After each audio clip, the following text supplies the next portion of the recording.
Magandang araw! For today's video, bumili kami ng damit ng mga bata, nag-ramen at nag-swimming dito sa Maynila. Kaya tara, samahan niyo ko yung sa aming panibagong araw.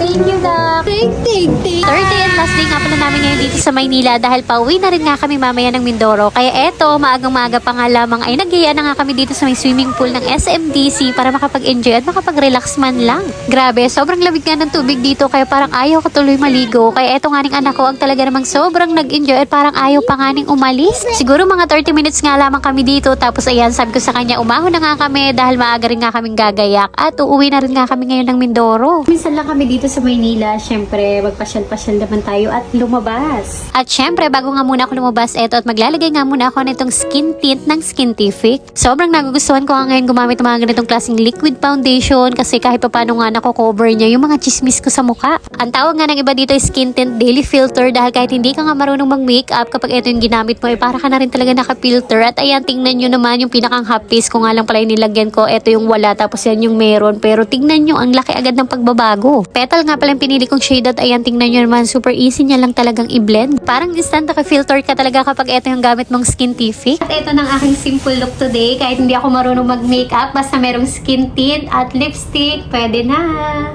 At dahil minsan din nga lamang kami lumuwas ng Maynila ay kakoy mamasyal muna kami ng kaunti. Kaya eto, dumaan nga muna kami dito sa may MOA para kumain. Dahil nga sobrang nahilig din talaga kami ngayon sa mga ramen kaya eto na nga lamang yung tinanghalian namin at talaga namang ang sarap at craving satisfied talaga. Nag-order din nga pala itong asawa ka ng tempura tapos itong fried dumplings ata yung tawag dito. At ayun, yun lamang na may mga in-order namin pero sobrang nabusog talaga kami ditong tatlo kahit hati-hati lang kami pero ang sarap talaga.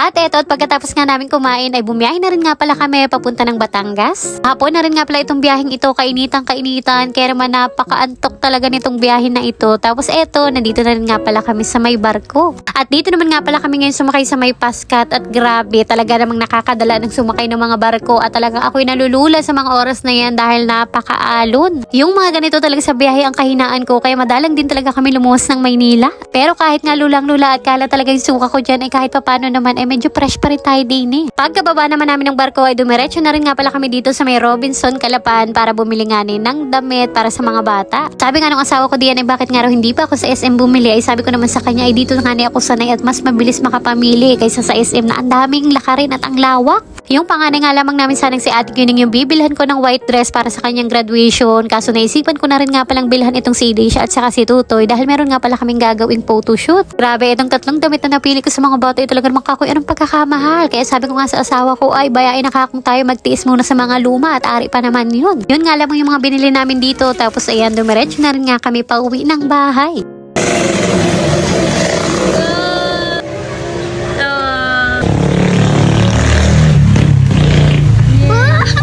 Pagkarating naman namin dito sa bahay, eto nga't inabot na rin nga nitong si Alicia yung kanyang pasalubong sa kanyang atihin. Kaso nga lamang para wala silang pakialam dito sa kanilang mga bagong damit na binili ko. Eto naman pala mga candies ang pinaka-inaabangan nitong dalawa. Talaga namang tuwang-tuwa ang atihin dahil nabili nga yung kanyang kabilin-bili ng pasalubong.